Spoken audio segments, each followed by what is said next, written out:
we have to start with the war in Ukraine. It affects us all. But your position, I would say, it's not exactly as the position of the U.S. government.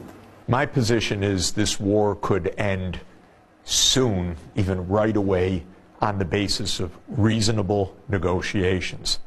The American position is no, the only way this war can end is to defeat Putin. To my mind, that is both wrong and completely unrealistic. President Biden says we are going to win 100%. How do you defeat a country with 1,600 nuclear weapons? I don't think the U.S. government has thought this out at all. And I would say the same thing is true of the European Union. They talk about defeating Russia. Professor, 1/3, maybe a little less, of Ukraine territory is occupied by Russia. So insisting on negotiations right now means that Putin is winning. Well, I already gave my advice many times to the Ukrainian people and government, which is don't get caught in a proxy war between the U.S. and Russia because your country will be destroyed. And that is the tragedy. I said to the Ukrainians, look at Afghanistan. Is that what you want to look at? 15 years of occupation and continued destruction, 20 years basically from the time of the U.S. invasion. Don't do it. I told them all my life the U.S. has been, quote, helping, in quotation marks, Vietnam, Cambodia, Laos, Iraq, Syria, Libya. What kind of help? This ends up destroying the country. In the U.S., starting in 1992, the dominant group in American security policy came to believe that the U.S. is the world's only superpower. So the whole mindset in the U.S. East Coast elite is the U.S. runs the world and should run the world. Don't you think that Ukrainians, they don't have the right to choose their own future? The Ukrainians have the right to choose their own economic future, their own political future, but not their own military future.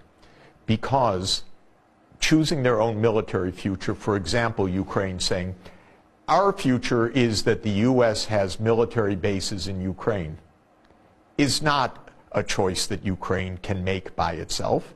That's a threat to Russia.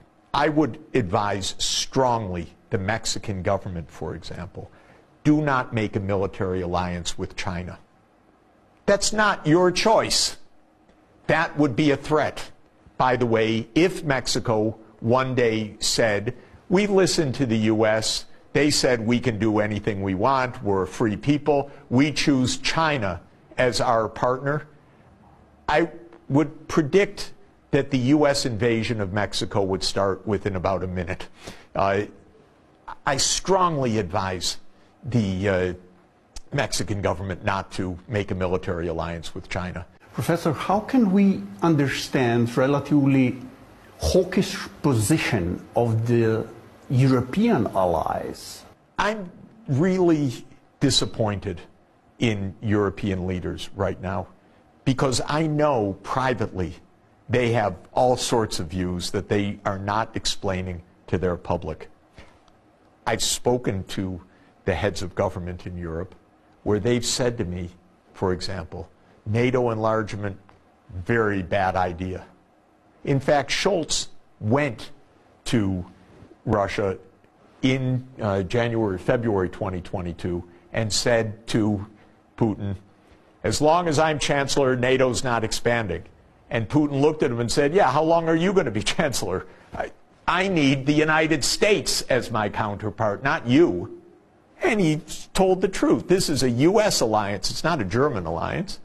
And the U.S. is absolutely on the hardline side. The real mindset now of the U.S. leadership is we have two enemies that threaten our unipolar world. One is minor, that's Russia.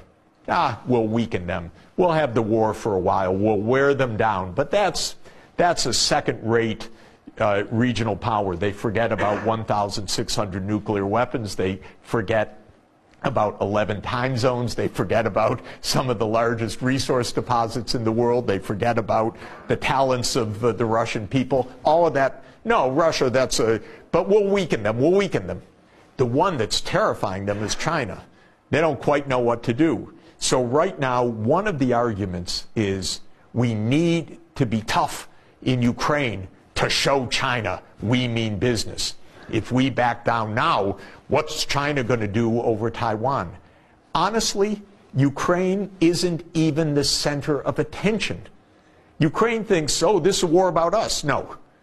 First, it's a war to weaken Russia, in which Ukraine is stuck, losing hundreds of thousands of people and cities. And it's horrible.